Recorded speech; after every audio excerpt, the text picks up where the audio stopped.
All right, here we go. So, looks like we might be seeing this championship defended at WrestleMania, am I right? Yeah, probably not. This is the Impact World title, and of course, TNA, the rebranded Impact Wrestling, which was the rebranded TNA, decided to pop up at WWE's NXT developmental brand right when Lars and I were probably about to stop reviewing NXT for the second time. But a lot of you are very excited about it, as am I, because I think the Forbidden Door stuff is great. Whatever you want to call it, Forbidden Door, portal to other places, I don't know.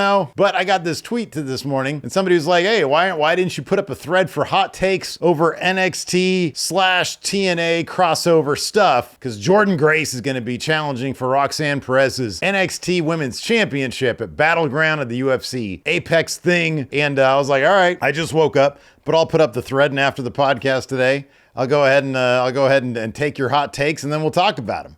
I don't know if I should wear this. I'm going to wear this title the entire time. Let's go ahead and dive into your hot takes. Evil Kelso 50 says Grace should win and defend the NXT title on Impact shows. And Ryan Keefe 2102 says the same thing. Jordynne Grace should win and continue the feud on Impact and NXT. I'll be honest with you. I agree with this take. I don't think many people would disagree with this take. I don't think it's going to happen.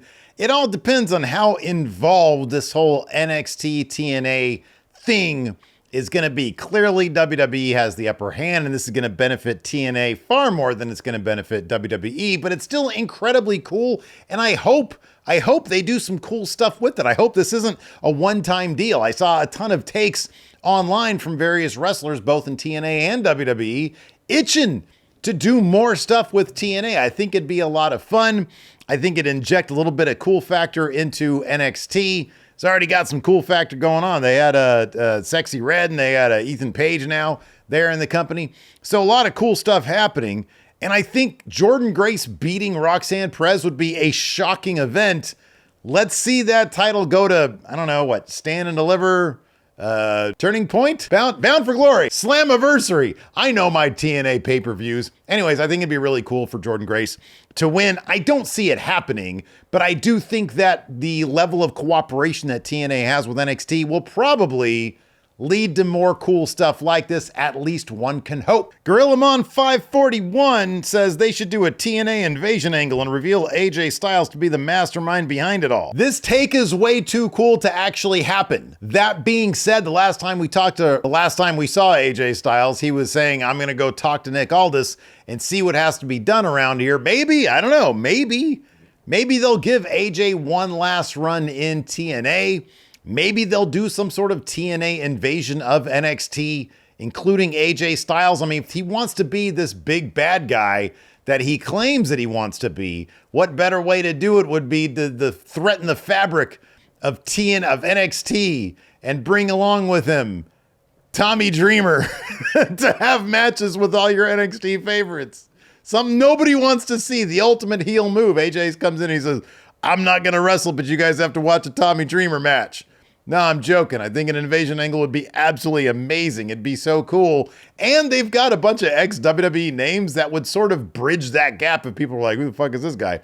It's Dolph Ziggler, Nick Nemeth, it's Mustafa Ali. Then you bring in guys like Moose, Brian Myers, Bully Ray, other names from TNA, because I really don't watch it anymore, but I used to. Eddie Edwards, Mr. TNA himself, Eddie Edwards. That'd be amazing. By far the hottest take on here, or at least the most popular one, has to do with say his name. And he appears, I believe. Joe Hendry, Bennett Barachikalo says this opens the door for Joe Hendry at Clash at the Castle, and SKR97 says the end game of this collaboration has to be Joe Hendry to WWE, right? I would love that. Everybody would love that. Are you kidding me? I don't know what the plans are for Clash at the Castle, and I don't see it happening, but let's say they did like some sort of battle royal at Clash of the Castle, even in the kickoff show. How do they not do that? Of course you have to do that. You got to get Joe Hendry in on that made-up battle royal that I just scheduled for Clash of the Castle in the kickoff show or on the main card. What do I care? This title kind of stinks. What's up with that? It's just been sitting on my desk over there. I know it smells like dog, but somebody coming in here farting on this title? Jesus Christ. Yeah, Joe Hendry's great. Diabetic Man 2194 says, until NXT WWE talent starts appearing on TNA programming, the working relationship is very one-sided. Still cool that it's happening regardless. Yes, if NXT only accepts TNA talent for them to beat, it would be very one-sided. I think it was PW Insider that had a report that said the expectation is this might in fact go both ways. If, say, Cedric Alexander, who has said he wants to do this on social media, goes over to TNA and takes that L to Mustafa Ali because they got history back in the cruiserweight. One guy was the heart, one guy was the soul of the cruiserweight division of 205 Live. You guys remember that? That would be amazing. That would be absolutely outstanding. And in that situation, Cedric Alexander, he's used to losing. Why couldn't he lose to Mustafa Ali there in TNA? I think that'd be kind of cool. Or let some, as some of you here in some of these hot takes have suggested, let some of the talent there in NXT, who's a bit on the younger side, go to TNA for an excursion. This could potentially pave the path for a lot of really cool shit, and I think we're all here for it. But I agree with Diabetic Man here. Again, go get that checked out.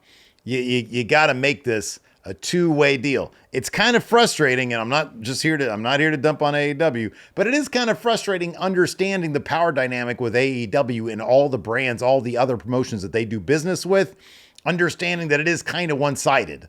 You know, it's like the CMLL will send over their best and brightest, and then, they send over to get beat, like Matt Sydal and Christopher Daniels.